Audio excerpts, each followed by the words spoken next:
Good afternoon, everybody, and welcome into the Takeup. I am happy to have you here on this Education Friday where we're going to get together and talk about embroidery, but not just embroidery, the business of embroidery, art, dealing with the several problems that we may have with overly complicated designs that don't turn out exactly how we'd like them to, dealing with customer alterations, dealing with the fact that sometimes we have reticent customers who don't want to come along to the physical nature of embroidery and what it needs to be. So, we're going to talk about that, but we're also going to show you some examples. Some of them you've seen before, some of them you may have not seen before, and just discuss some concepts and what I mean when I say coordinate, don't replicate. The frank matter is that many people who are in the business of embroidery, in the business of apparel decoration in general, and in all manner of decoration spaces, have a tendency to do what we often call the logo slap, right? We slap the same logo everywhere. We find a middle of the road size that'll work on multiple things because often, especially for folks who don't do digitizing or design work themselves, which is a large number of people in the community, and there's nothing wrong with that. Um, the difficult part of this gig is having art done as the creative. So it's the art, it's the digitizing that is difficult. So once we have these stock files in hand, we have our art made, we have our digitizing files done, we have a tendency to take that same file and just apply it to everything. And frankly, that can be kind of a loss because we have the chance to do what I call coordinated sets. And we're going to talk about that in a minute. So there's two things that are really going on here when I talk about coordinating, not replicating. Number one, uh, in general, we all know that embroidery is an interpretive art. You can't make everything that works well in print work well for embroidery. Despite the fact that we can certainly try and make things as decently representative of the original quality and the original detail as we can, we know that we can't always get everything to work in the constraints of what thread can do on a given garment. Moreover, when we do so, frequently enough, we are doing something that, number one, actually is not the best usage of the area we are given because we are actually trying to achieve something. We are trying to communicate to someone. Someone is intended always to see these things, right?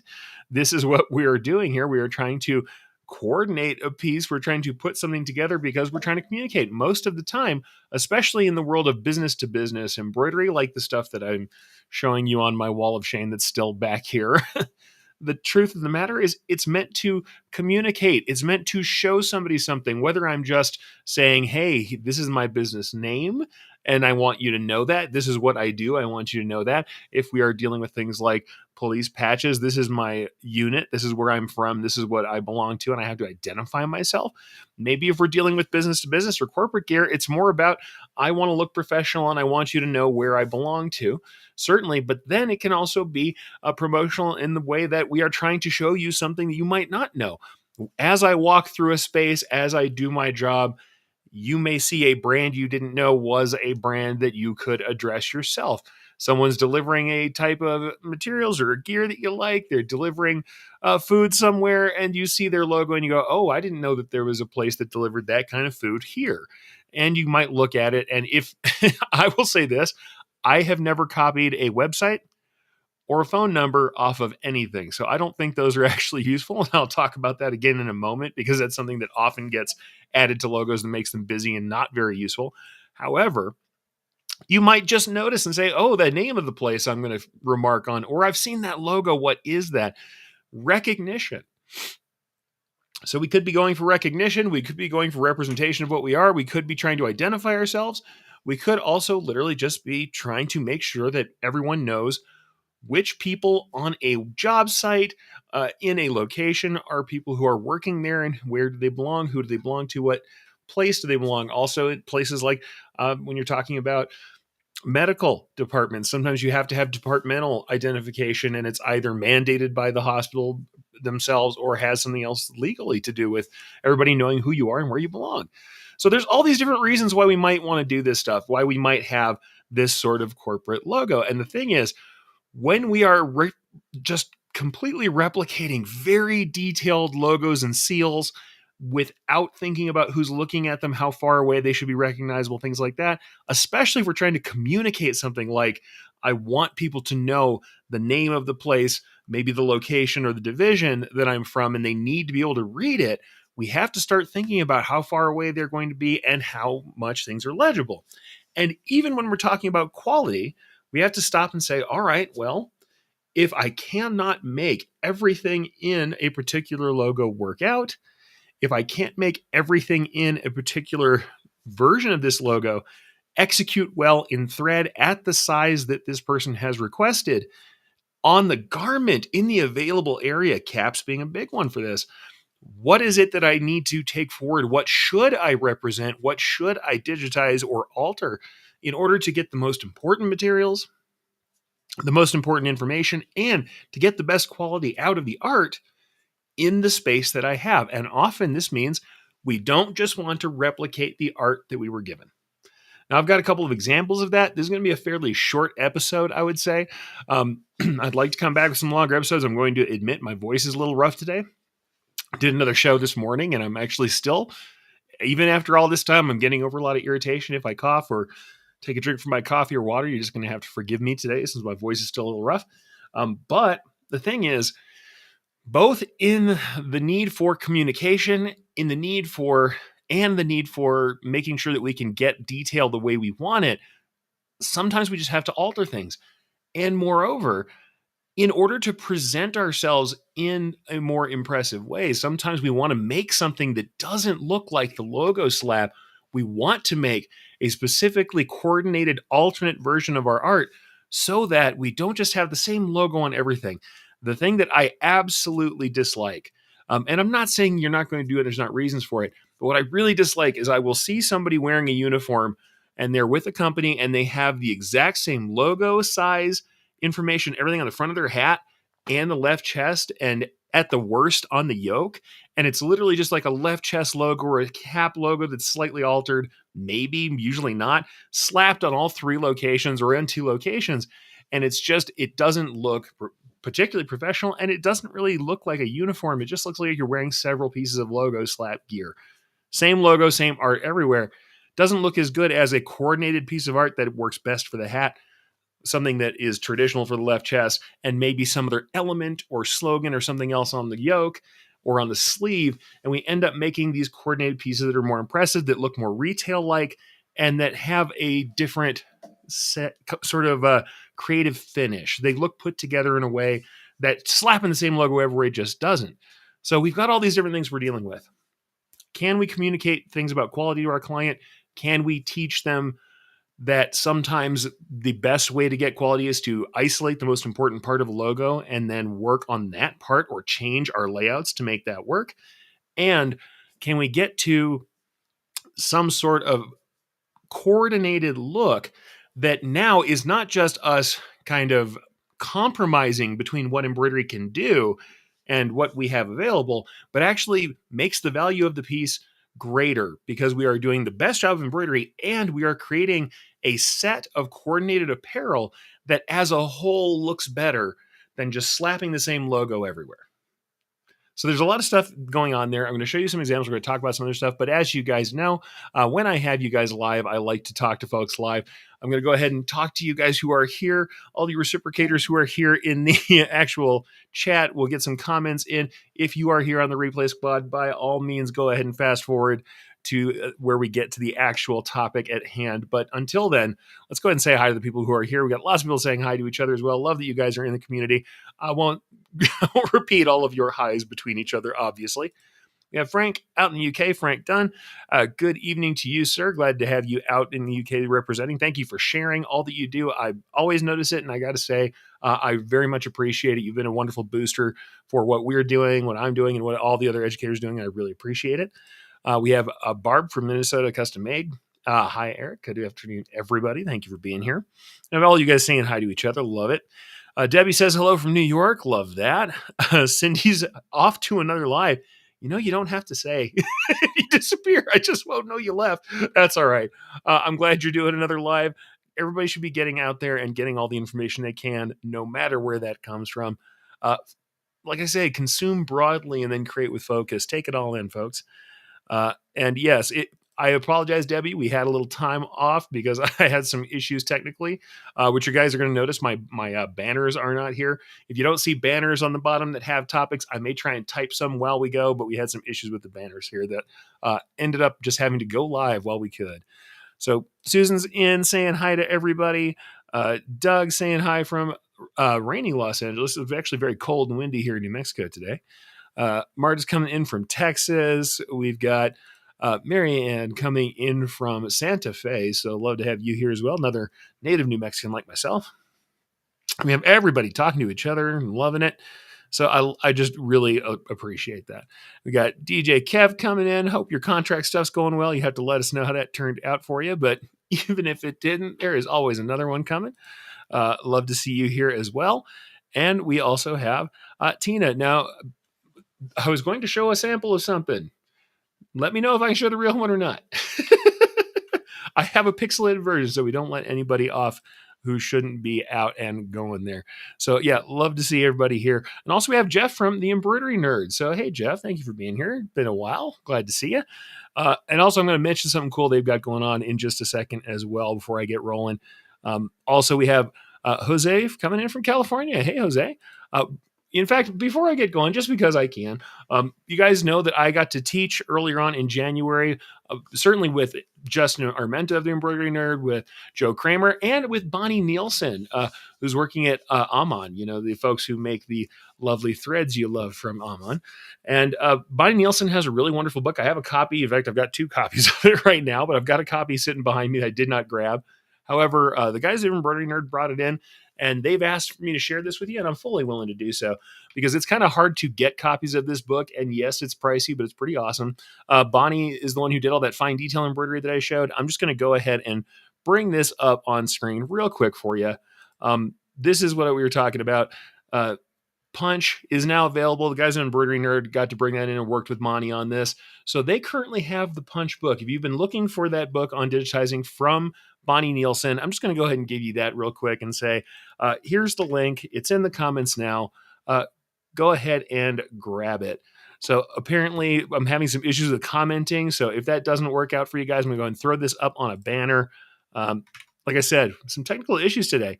But here we are, embroiderynerd.com/product/punch-book. But we'll go ahead and put this up for you as a banner. So let me get my head out from under there. It's a really cool book. If you haven't gotten a chance to see it, or if you have and you wonder where you want to get a copy, those folks at the Embroidery Nerd have it right now. So I recommend it. It's got a lot of cool kind of avant-garde ways to do punching in it, as well as some of the basics and standards. A lot of her methods jive with mine quite a lot too. Honestly, if you find people who are technically proficient in digitizing, a lot of our methods are going to jive and be similar. But if you want to get that, you can go over there to the Embroidery Nerd. And that's just something they're sharing that right now. I also thought, fully worthwhile. And having gotten to teach with Bonnie, I'd love to see her materials getting out to everybody too, because she really knows what she's doing and is quite decent at it, if you didn't know. All right. So before I go any further with that, the other thing I'm going to quickly say too, I had a couple of people who have been talking to me privately about stuff I talked about last week, the products that I do with Embrilliance. Yes, that coupon code is still live right now. So I am going to go ahead and just let you guys know if you're trying to get that coupon code from Brilliance. Like I said, no more plugs after this. I'll be back on to everything else. But yes, that coupon code goes through St. Patrick's Day. And if you need to get the newsletter, I can go ahead and pop that up for you guys as well. Our newsletter has actually an archive that's built into it where you can go check that out. So you can actually get an archive of our latest newsletters if you've missed one. I'm going to go ahead and share that as well because this is something I got asked a lot in this last week. Were there codes and is there a newsletter? Well, yes, there is. Here's the newsletter. Here's the link for that. And I'll go ahead and put this up on the screen and try and throw it in the comments. But yeah, this is actually the newsletter link. You can also get this directly from the website. And I'll just go ahead and show you where the sign up is. Over here on the bottom left hand, it says newsletter sign up. This is the page you'll be on. And there's the archive link. So yeah, this is still live. And this is the latest newsletter. And that Pot of Gold 25, it's a 10% off coupon. And yes, it goes through the 17th. So for those who wanted to ask about that after seeing the products last week, that's what that is. After that, though, I'm going to go ahead and get back to the meat of the matter today.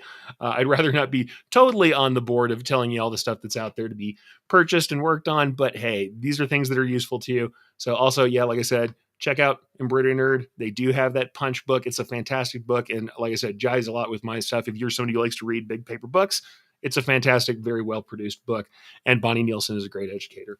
And yeah, go grab your last chance at that coupon as it goes through the weekend here. And also some cool designs from Lisa and some fun designs from me, all in the freebies section on that newsletter. Anyway, let's go ahead and get back to the heart of the matter here. Let's talk about coordinating, not replicating. And so, like I said, we've got some things that this came from actually a discussion that we did earlier. Like I said, we actually had some stuff from some questions. So we had a question from Tina. Actually, I'm not going to say too much else about it. Yep, she has actually changed the actual sticks out, and she changed some things, and I'll have to check that out later.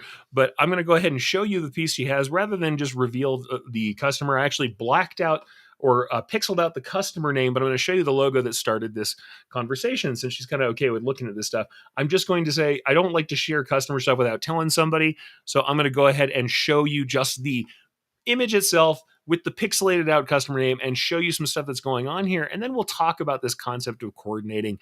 And this is what kind of sparked it off, at least. We won't spend a lot of time here, but this did kind of spark the entire discussion of coordinating out replicating. So here's the piece that she kind of shared with me and said, hey, you know what? I'm having some problems with details not coming out right. I don't love how everything's going with this piece. We're kind of losing a lot in the skull. We're losing a lot. And I will tell you the text here in the center is in a font kind of like Ireland, if you don't know what that is. A vertical Western font, very narrow, has some spikes on that font, some spikes and some drawn out details. But that name is in here and it does look a little rough. Not as rough as the pixelation I applied to it to hide the name from you by all means, but it is a rougher piece. And we also have some very small text on the bottom, similarly having some problems with the detail. Now, what I'm going to say is this. I think that this is not the worst output here. We could do some editing on this piece. I can see certainly that if we change the aspect ratio of the text at the bottom, this would be an alteration I might want to do. But honestly, I'd also really think, hey, can we take that out? Can we pull that bottom text out if it's not important enough to read at a distance? We're going to talk about that in a moment. And the thing that we talked about was say, hey, if we could do a coordinated version of this, this very much looks like the kind of logo you see on the back of a t-shirt. It looks like the seal you would see on the door of a car, on the door of a delivery truck. It looks like what you're going to see on the side of the building. It doesn't so much look like the best necessarily piece for a hat, because once we get a distance from it, you guys know I talk about the handshake distance, especially if you're an American here, we have a roughly a 3 to 4 foot distance we view each other at. When we come in for a handshake and we talk, we're not extremely close talkers as a culture. We tend to be about that far out. At 3 to 4 feet, this may not be the best way to handle this logo. Not because the logo is looking terrible, or I don't think that you can rescue the kinds of errors that are there, or at least the quality issues that are there in the digitizing. But when we kind of zoom out and look at this thing, when you get a little further back away from it, unless you really love this seal style logo, the text is not doing everything it could be. We can't really make out everything that's in the piece, and we're just not giving a lot of breathing room to the skull detail. Now, I think this looks pretty good. This is not a bad piece. We are probably having some issues getting up too high into the crown a little bit. It's a pretty tall logo. It might be something we could do execute in a different way. I mean, if you wanted to execute all this detail, you could get yourself a woven patch and stitch that on, or heat seal that on there. You could print that. You could do a transfer. But that's the thing. One of the things we talked about, and Tina actually is putting this up, and I'll go ahead and bring Tina's comment in. And this is the thing that I recommended. I think this piece would look really great as a coordinated piece where we could take the skull and the business name and put just that on the hat. It would now give us back all of this distance down here. We could take a third of the height out and then blow this piece up, really get the text done very nicely, have the skull in the full detail that it has in the original print, and we could get that text somewhere else on the cap. Great place for locations or established dates on a hat is over the back arch or on the side panel. Those are fantastic ways to handle that. And then we get this really full logo in the front that has that all that detail and all of the kind of fine qualities that we might have in the original print. Doesn't mean we can't go with this. No, this kind of logo is fine. There's nothing necessarily wrong with this. And honestly, I don't even think the rendition is awful. We can tell that there's the skull logo. We can tell that this is the logo from the company. But here's what I'm trying to say.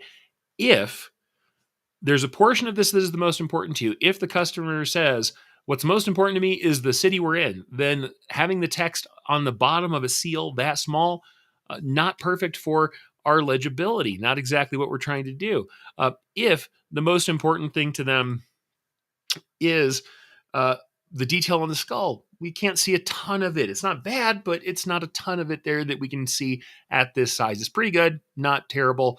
Maybe we want some more of that. If the detail or if the established dates are the most important, we can make those bigger. We can draw those out. We can increase the size of the banners if we pull out that border and do something different with it.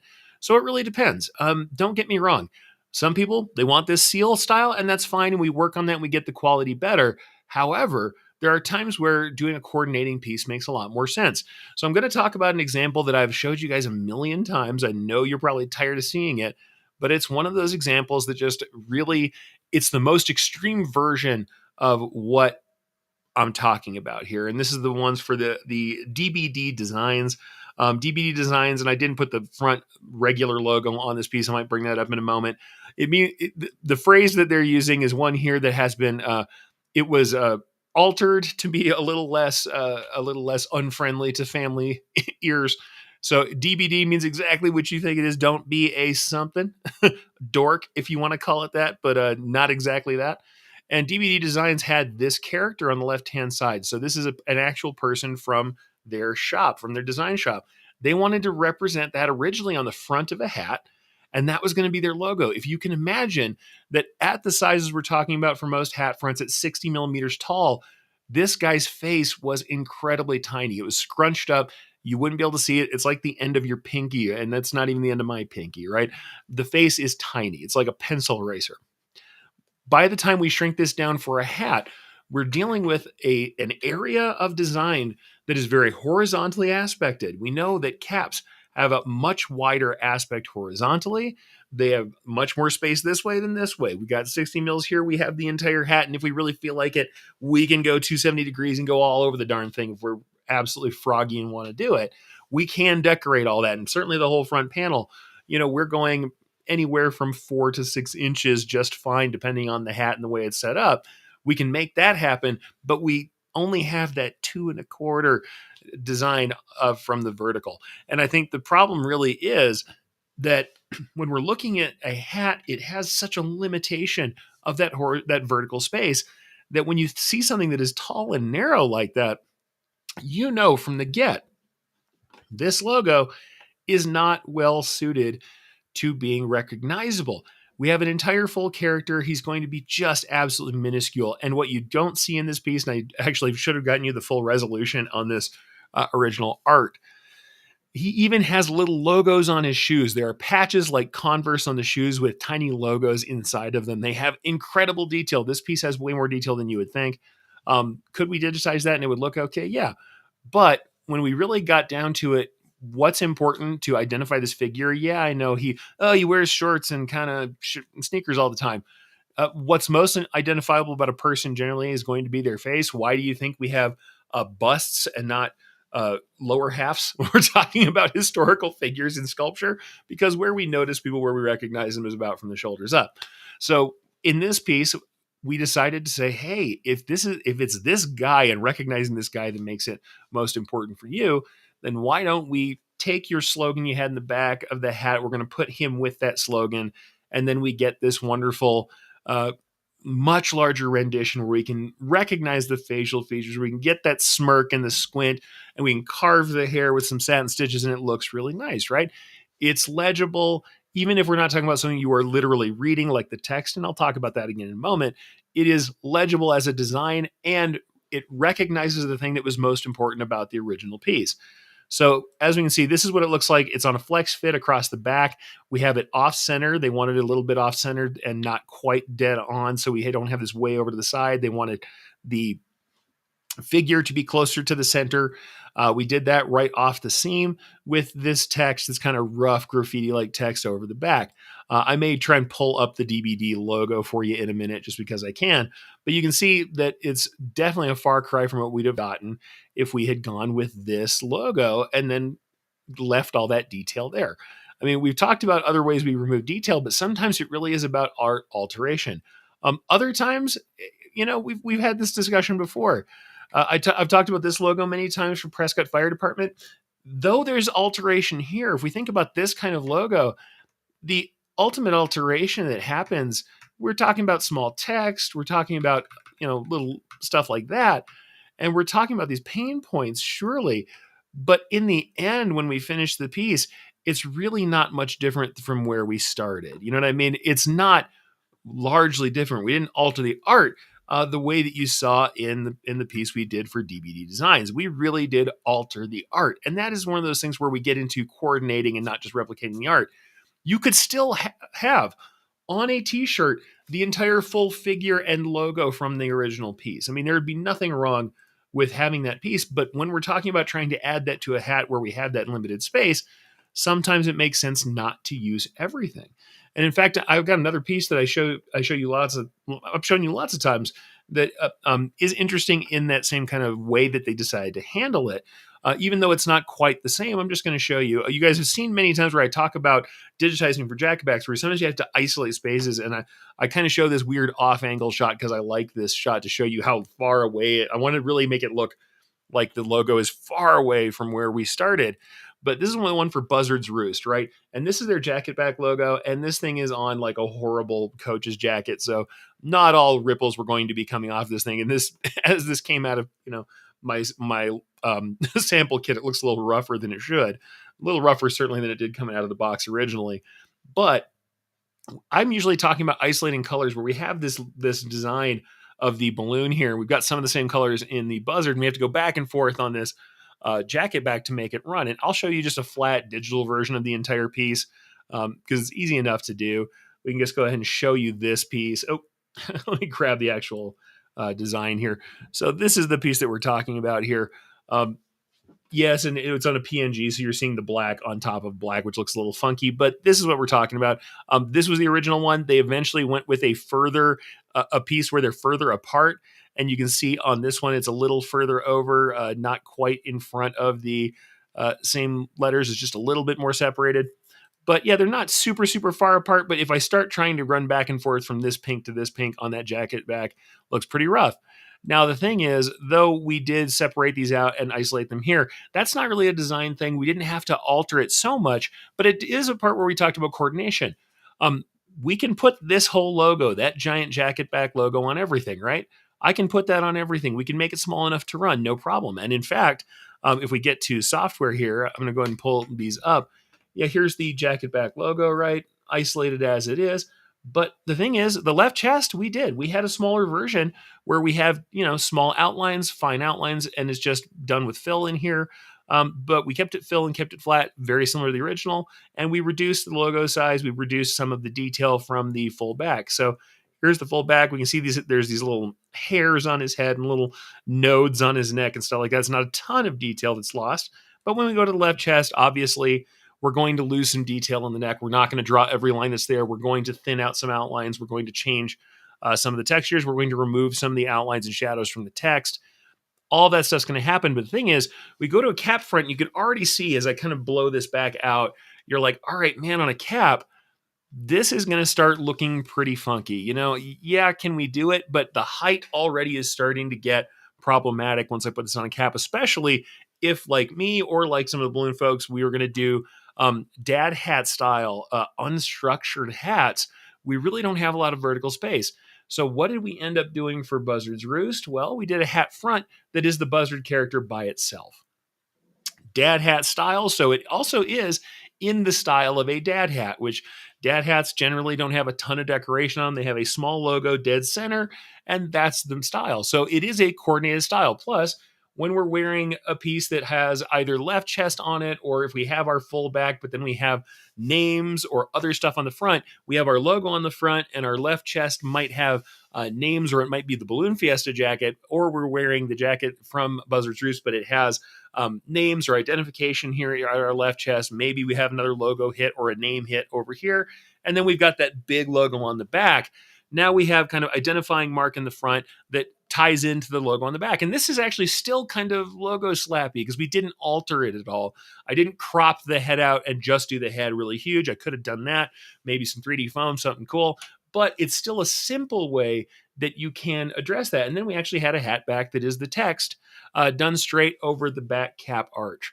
So simple text with the buzzard character. Now, the other thing we could have done, and I have done with Balloon Cruise, is just the balloon.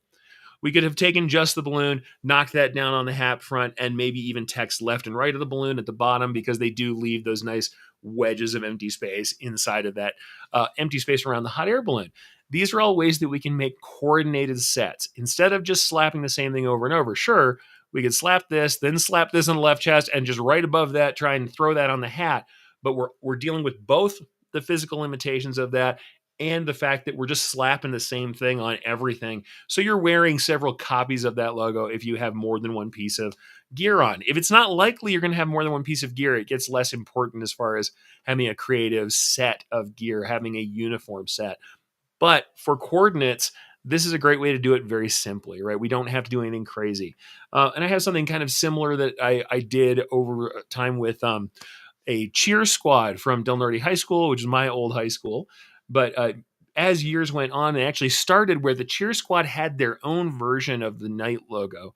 And this was their original version of the Knight logo. Didn't look like the rest of the Knight logo. However, part of the problem we had is because it was integrated with the text, anytime we wanted to do something where we wanted to make that knight bigger, it's integrated with the text, and we have this really vertical nature of the sword coming down out of it.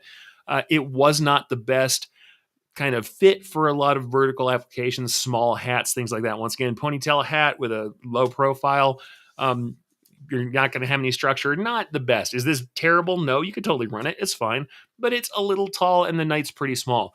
So what did we end up doing? We ended up doing a small version for low profile, and then ended up making a large version for high profile hats, and to do left chest where we're not wanting to have all the text involved, all the name involved. We're trying to have just a logo mark. Then we had the head by itself. So this is identifiably the same head and plumage from this logo, and they don't look lovely in the digital, look a lot better stitched, obviously. And this is the head that was essentially and eventually done for cap fronts and some left chests and things like sleeve marks, yoke marks, things like that. So you could have, the other thing you can do with that is have your left chest that has lots of information, that has all of the text that's in it, and then on the back, on the yoke, on the sleeve, you can hit it with just the symbol mark. And this is, like I said, very normal in sports to do these kind of coordinates, but I think they also work very well in a corporate situation. These coordinating pieces look quite good and look very professional in a corporate area as well. I think it really is interesting to look at, right? So let's see here. We've got all right, DJ Kev says, and I don't know which one you were talking about here. What stitch angles to use to connect the two different color fills? It depends when we're talking about fills. I'm trying to think of which you were looking at. Probably the Buzzard's Roost. And we have lots of different color fills. When there are borders between them, I'm not as worried because they're not really interacting with each other. I usually have to worry about, in fact, let me pull this up. If we're talking about the Buzzard's Roost stuff, these have a lightly curved fill in them, but they're all roughly the same angle of curve because I've got satin borders that are meeting all of them up. If we're talking about the left chest, also similarly, they have gaps. I actually left gaps to deal with push because the push actually closes those gaps up. I know it looks crazy, but trust me, after it runs, that's where the gaps were, and that's where I had to have gaps to make everything line up. I know you can also see how these are pulling. We have some weird out of registration stuff here. This very much follows the sampling after all of these various fills go together. So in the case that we have a lot of borders between them, I'm just trying to make sure the borders hit. And especially in the case that the borders are satin, I'm more concerned about the way the satin interacts because the two fills aren't going to interact. Now, if I have two fills that are going to interact, I usually try to offset them. It's not a specific angle. It depends on the piece because I'm going to angle things differently. I mean, if we look at like this piece here, I did it artistically on purpose. If we're looking at the Nighthead here, you're seeing vastly different angles. We've got really like, it's like a 45 and a 135 almost, because I was trying to make the two plates of the helmet facial plates, like I wanted those to like come together at angles and really make two different colors in the thread appear. So those are really offset. You really only have to offset like 10 degrees. I mean, not even 10, 12 degrees is usually an incredible offset for everything. And I think you probably need less. You just want to look in at those fills and make sure that nothing's going to fall at the same angle together. I mean, you really only need a few degrees to make it lay on top of each other pretty well. But I mean, you can go 10, 12 degrees and it won't fall together. So no matter what you're dealing, this is 0, this can be 12. You can offset those a grand total of that much. And it really is more about how you want to use the fill angle for what's artistically happening. And then we just offset those to make sure they don't fall in. Whereas shading, you're going to see shading usually will fall in. In this case, if you want it to stay a little more solid, I actually offset this top shading because I didn't want it to blend. This shading is supposed to be a slab because this is like hard cut color. This is graphical. It's not supposed to shade. So though sometimes you'll see shading and shadows, really they're the same angle because you want to do them light and fall in. This is really full coverage, but without underlay. Didn't really need underlay. I didn't find that there was too much edge quality stuff that was bothering me. And we just have it offset enough. Once again, like that same like 10 angle, 10 degree angle variation. Is enough to make a difference here. I mean, the background fill here is running about, it looks like we're at a 25 degree angle on the background fill. And then we have this top fill is running at about 13, 12. So yeah, we really are just in that same kind of range. Whereas these are flat opposing, right? This one here is running 25 and this run over here is running, let me grab my measurement again, the one on the other side where they're fully opposed. This guy's running like negative 32, like we are really, it's the other direction. It really is completely, it's almost 30 and 30. You know what I mean? It's really opposed, but the concept for that is supposed to be that as that goes, we get a different reflection of light from each panel. So yeah, it depends. I can bring up better examples of that certainly, but yeah, the concept really is just to make sure that one is laying on top of the other and they're not filtering in. And honestly, that's all you got to do. Usually doesn't take that much. So yeah, hopefully that's useful to you. By the way, hi, Scott, Sunrise Tactical. Always love to say hi. And Tina says, I can't thank you enough for addressing this. I'm clearly going to have to address some more embroidery basics. And here's the other thing too. Sometimes when we talk to folks about this stuff, we have to realize it's not just going to be, hey, your art is messed up. We can't do that. That's not what we're trying to do. More to the point we're trying to say is we're trying to cover more than that, right? We're trying to cover a few things. Number one, what's the most important thing you want to communicate about your art? Like if there was something you need your customer to see, what is it? Once we start having trouble and it's time to have these discussions, then it's a good time to say, all right, tell me what about this art is the most important.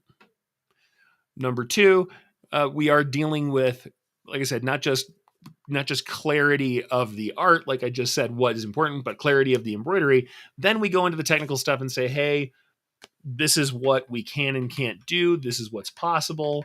This is what's going to look good for you. Then we deal with that. And the thing is that technical stuff sometimes doesn't even alter the art very much. But when we have the two kind of clash, like the small text that was underneath that logo, and in fact, I'll go ahead and bring back one of my other classic cases and run through it really fast.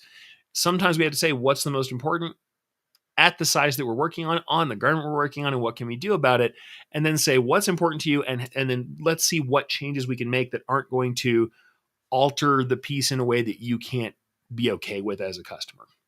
It is one of those things. Sometimes it's minor changes, and that's the thing. Doug says this. In fact, he just used the term. I explain there are minor changes to make work for embroidery while keeping the character of the logo. And that's the thing. You can often keep the character. I showed you examples right there where they were not keeping the character. The changes were absolutely changing the art. What I am showing, though, is that that's a fairly normal thing. And I mean, like I talked about earlier, some of those changes it's very much like making coordinated uniforms, and sports uniforms are an easy place to put that. And I'll talk about that in a second. But let's go back to stuff where we actually are changing it and talking about what's important to the customer. Small text is one of those things. And I'll actually go through this classic setup that I've shown you guys many times before of a logo I digitized for somebody and the kind of alterations we went through to get there. So let's just go through that really quickly. Um, this is the piece we're talking about. Sullivan Contracting. There's a few things we can see immediately are wrong with it. Customer wants it 4 inches wide or less. It's on light colored piqué polo shirts, got some texture. They have to have all this text. That's the first stuff we know about it, right? And if we're looking at this piece, we're going to say, all right, yeah, that's cool, but there's all these little tiny things that are not going to work. The thin shadows are not going to run reliably once I shrink it down. That text at this size in the place that it's located is not going to run well. By the time I get that down to 4 inches wide, this stuff is just incredibly tiny. We're talking about sub 2-inch lowercase letters. It's not going to run. Not even in 68 thread. Maybe in 75. And in that case, I'm starting to ask myself, will 75 weight thread, even with a topper, look good once I put it through a textured polo, a light colored textured polo with dark colored thread? Maybe yes, maybe no. But we're now fighting with it a lot. And we're fighting with it against the needs of the customer, because you have to say, all right, here's some options. And you ask them, what's important to you? When I'm looking at this piece again, I'm like, what's important to you? Is it that you have this 2-color shadowed look? Is that the most important thing, that you want shadows? Is the most important thing to say you're a general contractor or where you're from? What's the most important thing to you? Is it important for it to be legible, or do they just need to recognize that it's you when they see it, that it belongs to your company, and your company is already so known in your area that you just need to let them know? And in fact, what I'm going to tell you is the hats that we have here, that we had for these people, and I didn't bring this up, and I might have to find the logo for that. We did hats for these folks. What did we do? We isolated this SC kind of monograph here, where we have these two interlaced letters. That SC became the front of their hat. Not surprising at all. Coordinated, right? Coordinated. They've got a left chest that identifies them, which I'm going to show you in a second. Hat is great to then have a portion of the logo that is recognizable, but doesn't have to reproduce everything, especially not small text under it that's supposed to tell you where they're from or something like that. If it's important enough, we want it to be legible at distance, and I will cover that once again, even though it's something I know you guys have heard from me before. So options we had from there, top option, okay, move the text, render it smaller. I put a decorative line in there to kind of take up space and not have a weird unbalanced look because the SC is there. We're definitely taking off the borders. They're not going to occur at all. This is doable. It's pretty wide, but it's all right, right? First option. Second option, move the text and then render that text at a much larger size, but it's legible. And it's legible from like the handshake distance. When we talk about that 3 to 4 feet, it's legible when you stand back away from it. And then what we ended up with, the final version, you're already looking at option 2 going, that's a pretty big change, right? Here's our original logo. Though the original logo is present, very obviously, we've made the general contractor text much more kind of dominant, right? And a lot of logos don't want that. They never really like additional text or division names or anything like that to get larger than the font that's in the logo type. That's usually part of the way they want things to be. In the case of this company, what did they eventually go with is this. Turns out that the locality and what they do was super important to them. They'd rather have a slightly smaller logo overall on the shirt, but make the name and the division larger. You know, say, oh, what we do and where we're from is as important as the logo itself. Yes, you know who we are now, but we want you to know what we do, and we want you to see where we operate from at a glance. That's as important as the logo type. That's a pretty decent change, but it still stays inside of the feeling of the logo. Now, other changes are just technical. But the thing is, if we're talking about that handshake distance, this is an example I use from Black Duck days. This is just one that I mocked up of our old company. And I don't know if they still have that phone number back over there, but they might. Truth of the matter is, number one, I'm just going to once again say I have never in my life written down a name or a website off of someone's shirt. If you are that close to someone's shirt and you stare at it long enough to write something down, or if you're snapping a picture of it, you're going to look like a creep. You're not going to look like either an embroidery enthusiast or someone who's desperately not wondering about their work. If you're going to get that close to them, just ask them for a card, please. Suffice it to say, even if that was important to you that you must have these names, or back in the bad old days that everybody was trying to keep the www on their URLs, yeah, no. If it was that important to you, okay, great. Then having it looks great when we're really close to it and you see this blown up on screen. You're like, okay, it's important to me. So I'll put all this stuff in there while I'm staring at it. But if I step back away from it, and that's what that smaller logo is, it's not that I shrunk the logo down. I did for the point of trying to show it to you.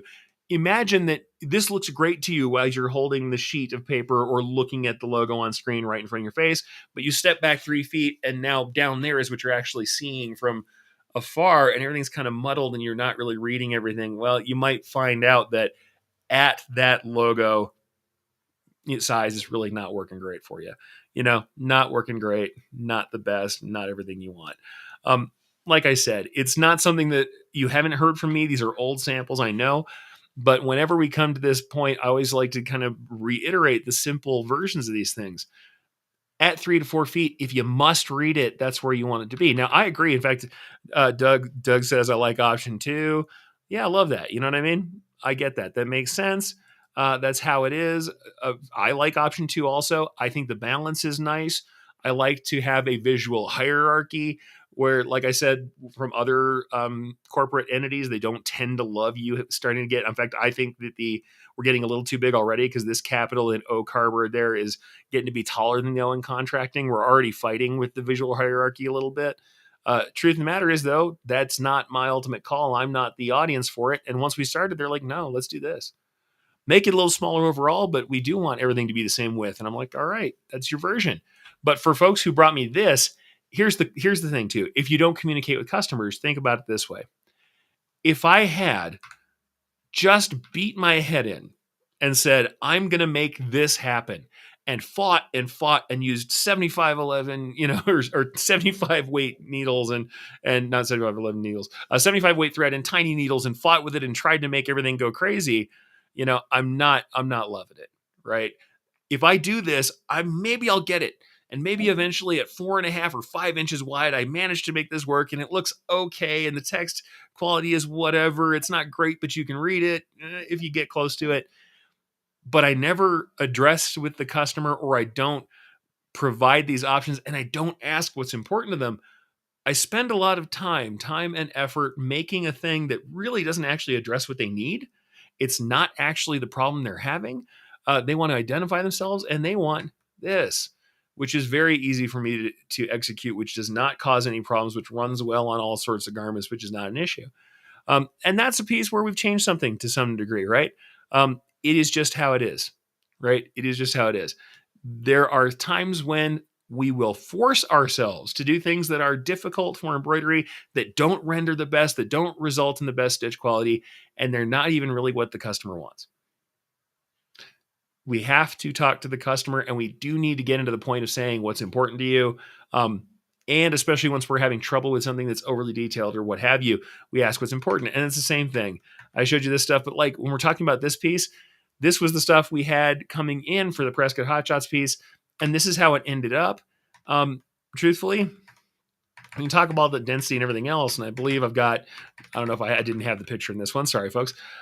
Grabbed the wrong deck for this one. But suffice it to say, this is where we ended up in stitching. Looks better in the actual piece, which I don't have queued up. But this and this, they're not largely different. The text takes up more space inside of the top and bottom area of this Maltese cross. There's there's a better look as far as how symmetrical the cross is, but it is different from the art. There's less detail. There's less gradients. It's actually stripped down a bit, but it still has some gradients, still has that feeling. But if you look at this piece and this piece, it doesn't feel like I've vastly altered the art. Whereas we go back over to Sullivan, I've pretty vastly altered the art. I mean, that is a pretty vast alteration. And more to the point, if we go look at some of those coordinated pieces that I showed you earlier, it's even much more than that. I mean, it's a lot more alteration than that to do those other coordinated pieces, especially when we're talking about things like the DBD hat. That is a massive amount of alteration of the art. But in cooperation with the customer, knowing what they want, that's a different world. right? That's a different world. In cooperation, knowing what the customer wants, working with what they need, this makes a lot of sense, right? That's something that's decent, right? It makes sense to them, and it's a way of making this a better result, not a worse result. And certainly, I think that same kind of thing could be applicable to the hat that Tina showed us as well. Um, could we still do it like this? Yeah, no, there's nothing wrong with this. We could open up some things. We could lighten up some detail. We just needed to work on some technicalities of where the text is landing. I would certainly say the font on the bottom should be letters closer together, very little breathing room. Um, Probably slightly wider aspect if we can, not using exactly the font they have. I think that's part of the thing with very small text. We start having to default out of the fonts that they're using and really kind of keep that packed. Or the other thing we can do, we have Ohio here. It doesn't seem like you're going to save a ton of space, but if you have a state name, we can go with the abbreviation. We can go with the OH there. People know what that is, and that gets us back another few precious millimeters, and sometimes that works. We can take out the small decorations that are there if they aren't filling up dead space. These dots are filling up dead space because of the cantina that's here. We can do simple little things that don't vastly alter it, or we can go whole hog and say, all right, I'm going to cut this top section out where I've got the logo type. So I've got the name, I've got Cantina underneath it, no banner, no extra decorations. And I've got the skull, head, and hat done in immaculate detail. So that with the text larger too. So that decorated Western text that has the flaring serifs and the curls and the spurs will look as clean and as decent as it can. And at a distance, we can read the name of the place that this is. The other thing I'll say about that is there's different needs when you're a brand new restaurant than when you're a place that everybody knows and loves. Coca-Cola, we can by with very little of their logo. The C by itself or the swoosh off of the C by itself in the right colors would be enough for you to know a Coke branded product. Whereas if we're doing a brand new restaurant, you might not know it. Without knowing what it is, you might not know it. And then the name is much more important. And then locations are more important. And then the town is much more important to what we're trying to get communicated. It's got to be about what we're trying to achieve as well as what's there in the art. I think that's what makes us solutions providers. That's what makes it make sense for us to be doing this stuff. It has to be that in the art too. And like I said, hats are a unique place that we're dealing with this stuff.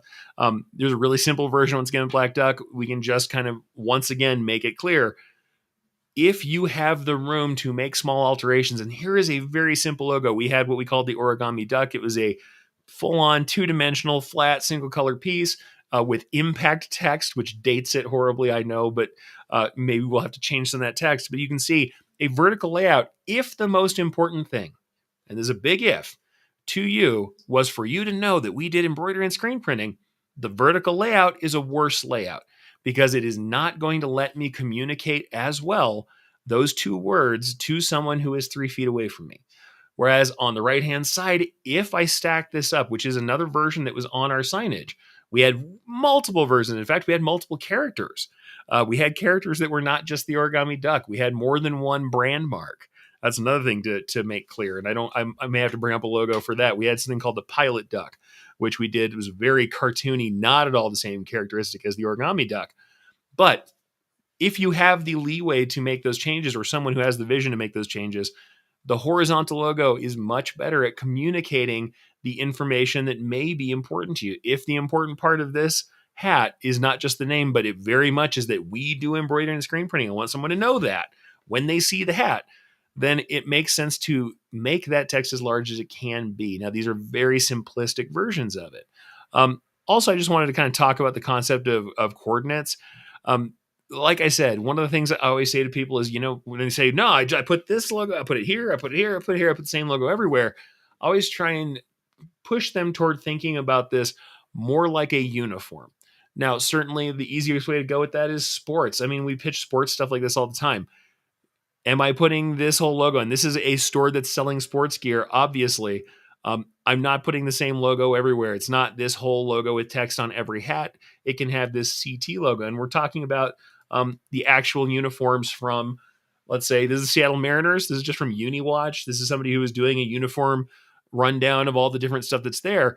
Very obviously, what baseball players often have is their hats have a hat icon. They have an icon or a mark that is used for mostly their hats, where they have text or full logos, or you can see on the sleeve here, the sleeve is their official logo.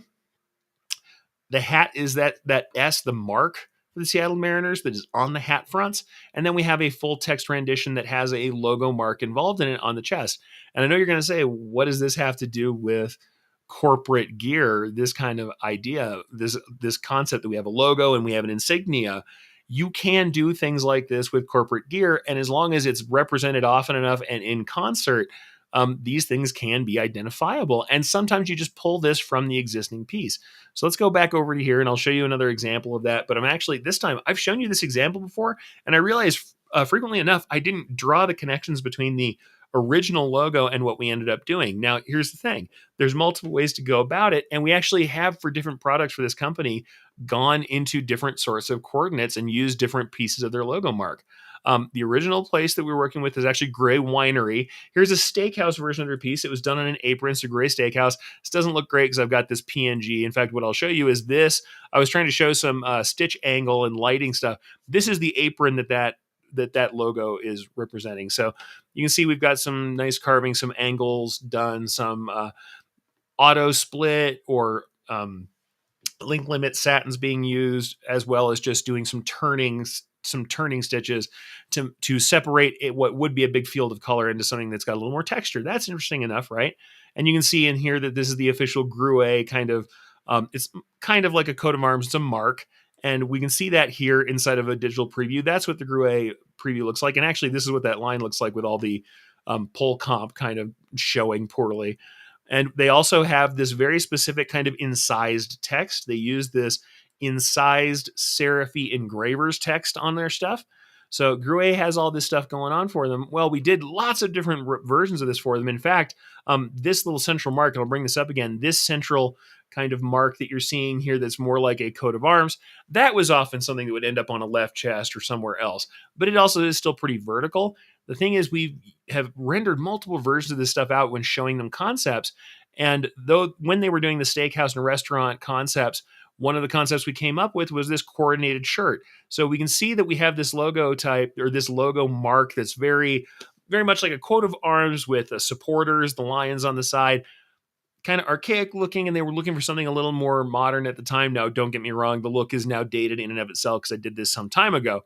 But they're like, this is the kind of initial time that you weren't seeing all waiters and waitresses or people who are service in the service staff kind of wearing these pretty stuffy same getups of, a white shirt and maybe an apron with black pants. We're starting to see people wearing different kinds of uniforms, and especially in our town, downtown, where this was located, more people were doing multiple uniform pieces. In fact, I've got pieces from Nob Hill Bar and Grill, the now defunct, that I did, which were similar. They were trying to do this really cool look of these more retail style pieces. And what we kind of showed them and pitched them, we taking elements that are from their logo type, we made this coordinated piece where instead of just slapping that logo again on things, we have a uniform shirt, very similar to the kind I wear, frankly. Probably started that in the era, and I probably should update someday. But we used that incised engraver style G as a sleeve. We used one of the lion supporters over the pocket, and we kind of put together this concept of a coordinated piece. When they are in the restaurant, these servers are not meant to be outside. If you are in the restaurant being served by these folks, we probably don't need the primary mark to be on everything exactly. You know what the place is. You're not taking it with you. This is not fan gear that they're going to wear somewhere. This is to identify the staff.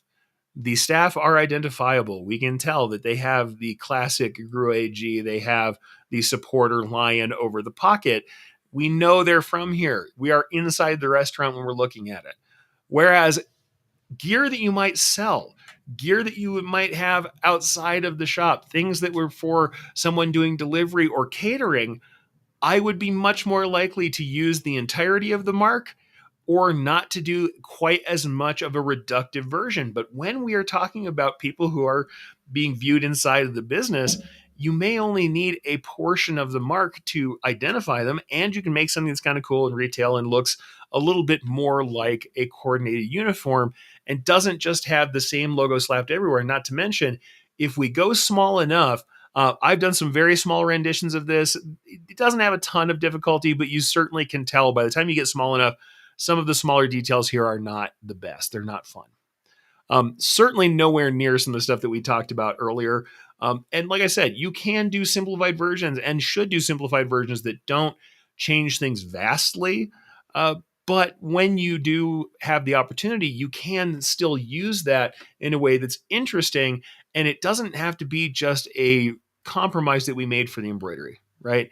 It doesn't just have to be a compromise made for the embroidery. It can also be something that is useful and looks like it was intentional, even when we're doing some of those changes um, based on the needs of the embroidery itself. Sometimes that's what we're doing, you know, because certainly I've done tons of things that are coordinated but are similar, or we have to make changes, but the changes are all technical and they're not massive. I mean, you've seen some of these examples before. I'm going to go ahead and show you a couple more of them because I have the chance to do so. And then we'll kind of tie this up here. You know, I did these pieces for Karen Kuhn Photography. They were fairly detailed. She had a painting she brought in of her kind of logo type, and she wanted it on the cover of these books that she was doing, these sample books. And so this was the cover of the books. It was being done on cotton duck. It really looks a lot like Carhartt material. That's the cotton duck material we worked on. And you can see that we have more shading. We've got this light blue being used in the shading of the borders. I could have done a little bit better, I think, with the pink here, but you know, it was a fairly vibrant shade, and I wanted to back it down a little bit. I think it looks a little too liney as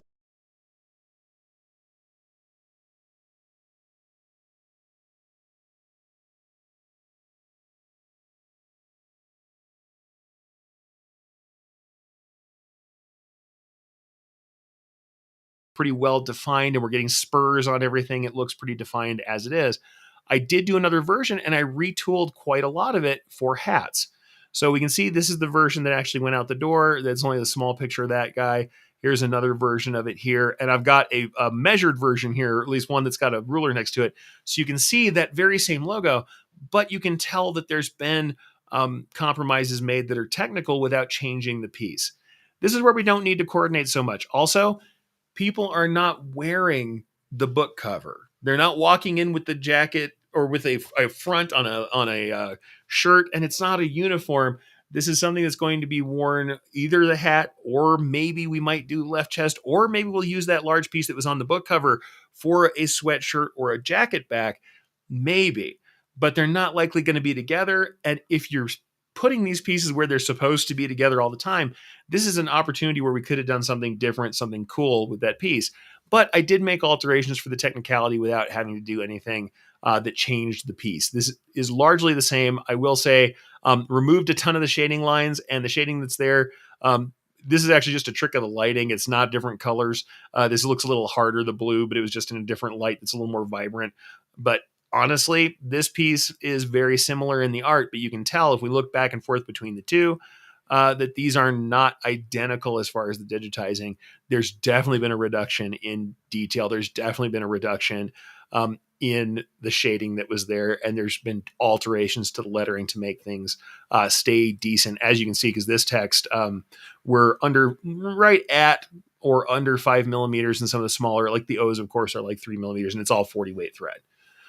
So those are the kind of changes that we make that are technical, and that's all that has to be is, hey, I just want you to know when you're looking at the small one and the big one, the text might take up a little more of the border or the boundary. You might see that some of the shading looks a little thicker because some shading is single lines of thread, and I can't make the thread much thinner than it is. Maybe we could use thinner thread to shade. In this case, I wasn't. It was all 40 weight thread at the time.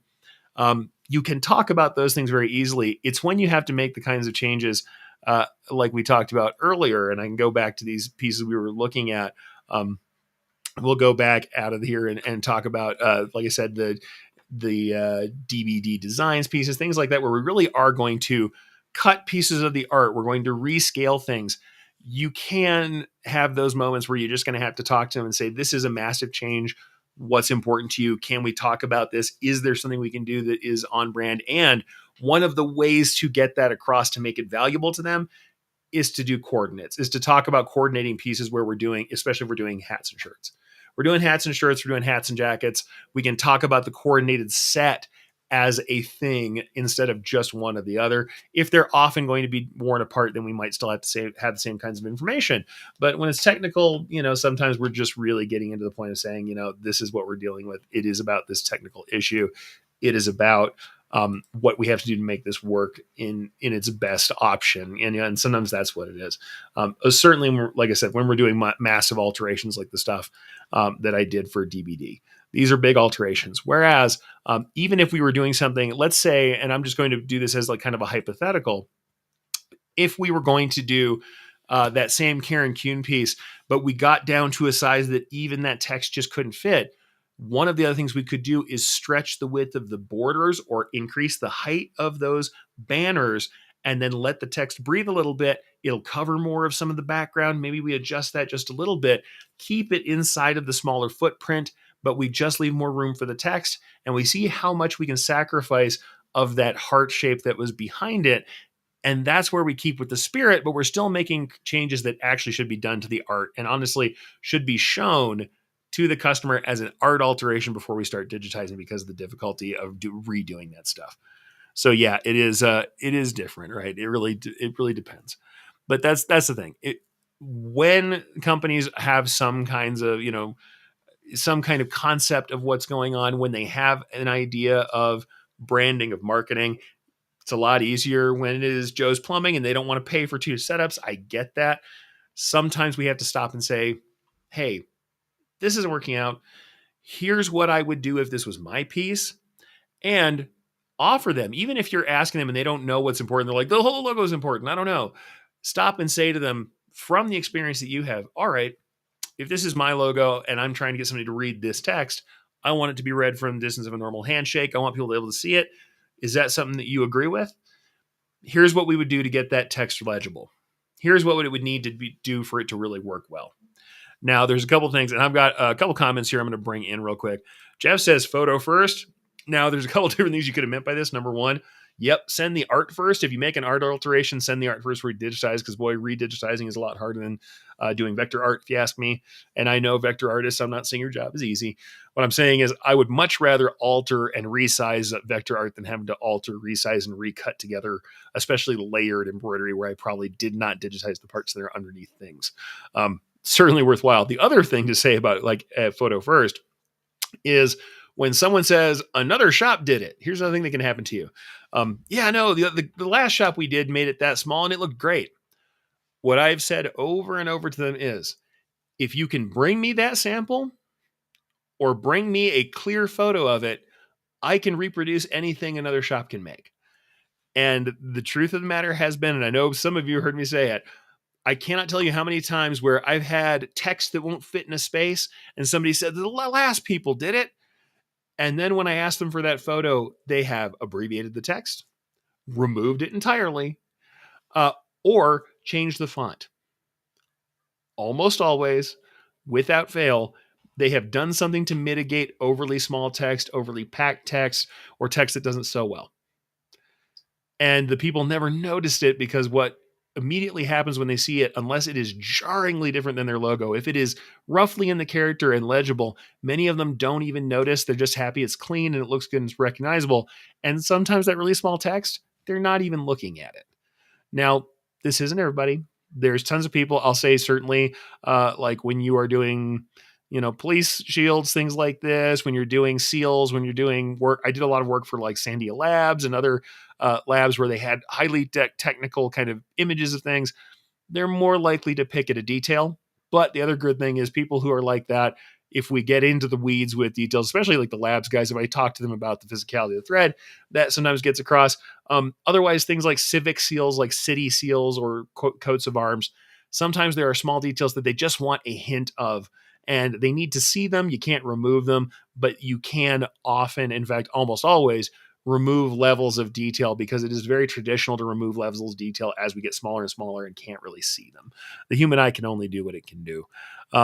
Jeff says, this is why I love companies. Branding guides is usually spelled out and a lot less work for us to figure out. Yeah, I do too. I'm going to say As a small to medium, a ton of the companies that are represented behind me and that were in my career um, didn't even have a concept of what a branding guide was. And one of the things I actually offered as a service to them was when I had a solution like this where we came up with something different, I would make them something like not like a full design branding guide, but I would make them a guide to the alterations that we did so that they had kind of a way that their embroidery should look, a way that their prints should look, to deal with things like color combinations and sizes that don't work other ways, and things like that.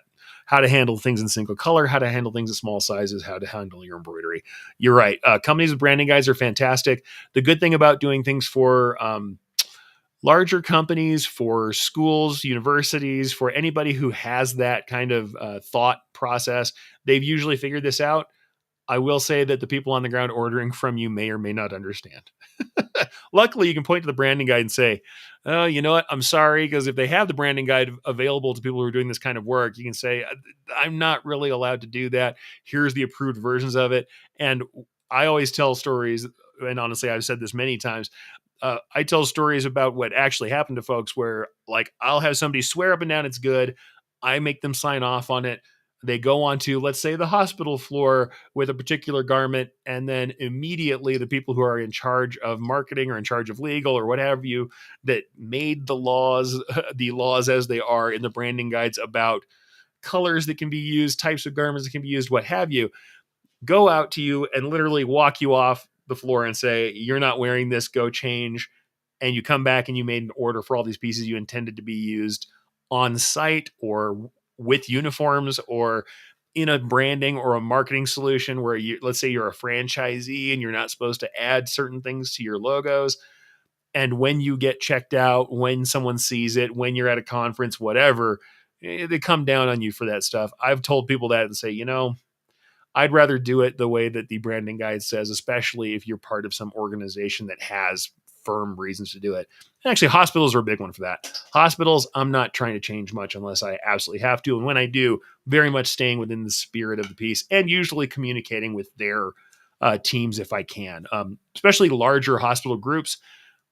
If I can get in with either their design folks who do all their work or somebody who approves of the stuff that's there, I will usually work with them directly and try and get that approved. A couple of hellos. Bernardino says, "Hello, Eric and family." Hello. Happy to have you in. And we've got all of you guys commenting. I love that. And about the earlier logo, DJ Kev says, "The eye reads better straight ahead, too much left and right.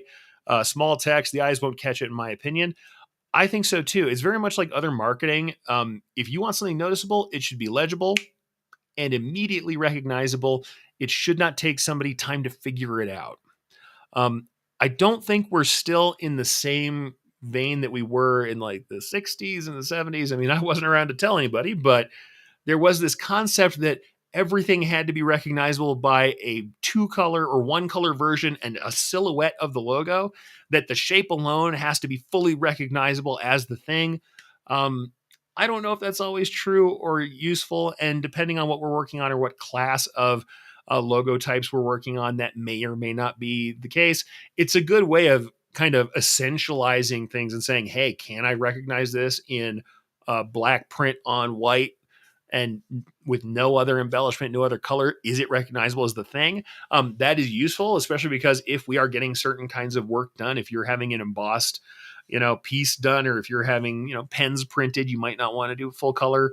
Certainly these days, a lot more things are full color, and that's all right. But even then, I think the process of kind of removing what's inessential and leaving what needs to be there is important, especially for embroiderers. We know that if we pack too much detail into something, if I throw every line that's in a really detailed piece into a very small space, I'm just going to get trouble with texture, with knots, with breakage, with thread breakage, maybe even needle breakage, stuff like that.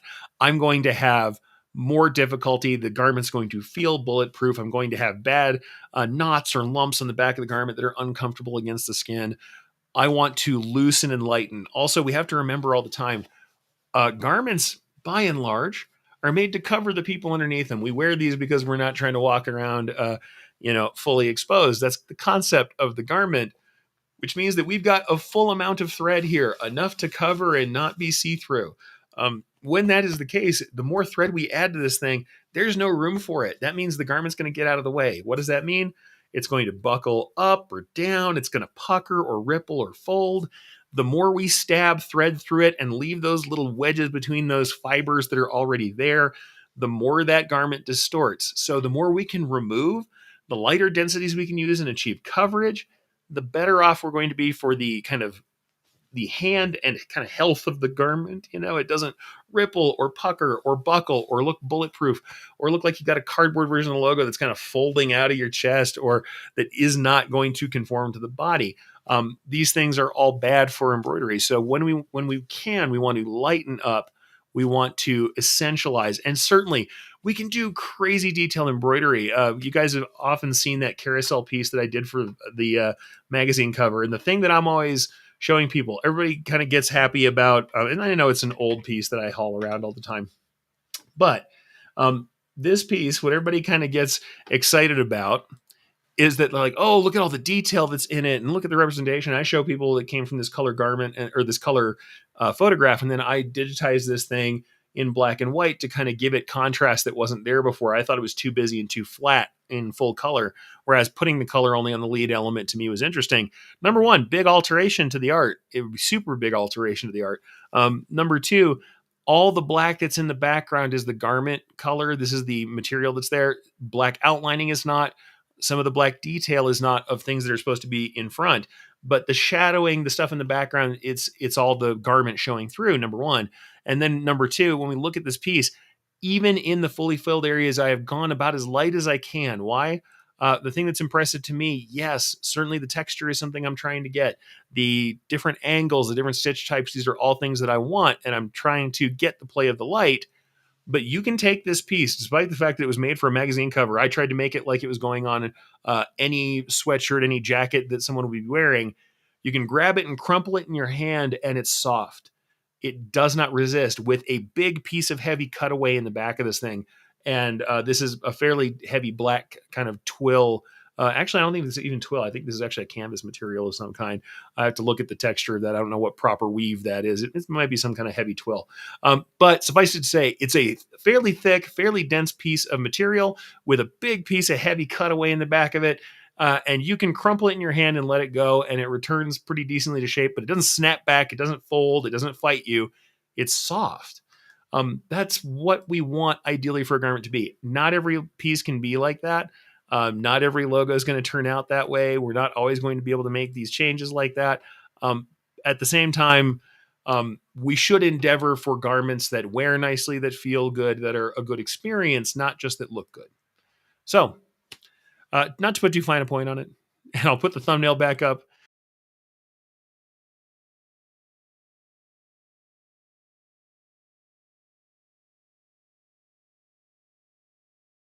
Same full version of the logo on everything. Yes, that reduces our costs as far as doing art, and I understand why we do it. When we have clients that merit this kind of work, that we believe have the vision for this kind of work, pitching to them, giving them the possibility of a coordinated set is something that can increase the value and have them buying multiple pieces. They might not buy just shirts. They'll always come to you and say, well, I'm going to do my new uniform set this year. Let's do some hats, some left chest, some back, stuff like that. So that's interesting. That's a concept for that. Other than that, we can also use that concept in order to isolate elements that are important to the customer and make those coordinated sets while reducing excess detail, while isolating and increasing detail in specific elements that are important to them. Like, let's say the skull that was on that previous seal logo, it could be used by itself or with text on a hat. We can make the text more legible, making it bigger by breaking it out of the field of that kind of circular badge style design they were doing. And if none of that is true, the other thing we can do also, if we are being solutions providers, and something we should remember is say, hey, you know what? That's a great piece for embroidery for center chests on sweatshirts, for a left chest at a slightly larger size, for a back jacket back. Awesome piece that we're going to do all the time. For the hats, why don't I pitch you a printed or a woven patch. We'll buy a set of those woven patches. We'll attach them to hats. We'll heat press, or we'll maybe, depending on what kind of equipment we have, we'll sew those on. And we will have this coordinated piece where it's a woven patch on the hat, but it's a print on the t-shirt. It's a embroidery on a sweatshirt or on the back of a jacket. Even if we're using that same logo, we can use different styles of decoration that lend themselves to what is possible for the space involved. And that might be another way we can attack it. The thing to do is say this, number one. If this were my logo, that's one of the things I always say. If this were my logo, this is what I would do. But secondarily, and I was trying to achieve X goal, the goal being show people where I come from, show people the logo, show people what kind of business we're in, whatever that goal is. Here is number 3, what I would do. If this were mine and I had this goal, here's the way that I would achieve it. So it's like, if I had ownership, so I'm saying this is important to me and I'm showing interest in their logo. If I had ownership of it, and I was trying to achieve a goal, and I'm trying to get to that goal, and maybe you're going to correct me and say, nope, my goal is this. Awesome. Now we know what the goal is. Then I would take this action, make this alteration, change this decoration style to achieve it. And one of the ways we can do that is through coordinates or coordinating sets. I don't even necessarily use coordinates like that because there's other ways that word can be taken, obviously, but we can make those coordinating sets to make something interesting. Now, ultimately, what is this all about? Communication. It's about communicating with the customer. It's about technical knowledge. You do need to be able to use your technical knowledge of embroidery to do your best job, no matter what those the set of constraints are. And sometimes we are just trying to do bigger text. We don't want to fight with smaller thread, or we don't want to fight with the digitizing. However, if we get to the point of confidently communicating with our clients, being clear and upfront, and by the way, pre-execution, clear about the technical needs of embroidery and the physicality of what it does, and we show interest in what they're doing, find out what's important to them and what their goals are, we have a much better chance of communicating what we need to and developing enough trust where sometimes we do have those changes go well. And if nothing else, it makes us more comfortable to set some boundaries and set some goals and talk about what the customer needs to bring to that to make everything come together correctly. In any case, what I would really say, if you have not done a coordinated set like this, take a logo from a place that you're constantly working with, or from a school that you work with all the time, and dream up a coordinated set. Show them a version of the hat, breaking apart the existing pieces of logo, kind of like that the Buzzard's Roost piece, where we really didn't redo everything that was in the left chest. We just isolated a piece from the left chest art and made a hat that had split text and front image that was kind of interesting. Find an interesting garment, lay out and experiment with that, and try this out. I think it's a worthwhile thing to do. Honestly, like I said, it's a nice way to upsell the client too, without it being just upselling to try and get more volume. And it gets you out of that logo slap mentality where we just throw the same art everywhere. Go out there, make a cool coordinated set, dream up your dream uniform, maybe do it for your shop, and enjoy the process. And then make the kind of work and show the kind of work you want to do. All right, folks, thank you for joining in with me. Hopefully, we're going to get to do some more technical stuff. I'm hoping that we can get into some digitizing questions, stuff like that, come next week. If you've got some specific technical digitizing stuff you want to talk about, embroidery stuff you want to talk about, by all means, let me know. But, this I thought was a good topic, and I'm glad we got to cover it. Go out there, try something out, and I can't wait to see you guys again next week.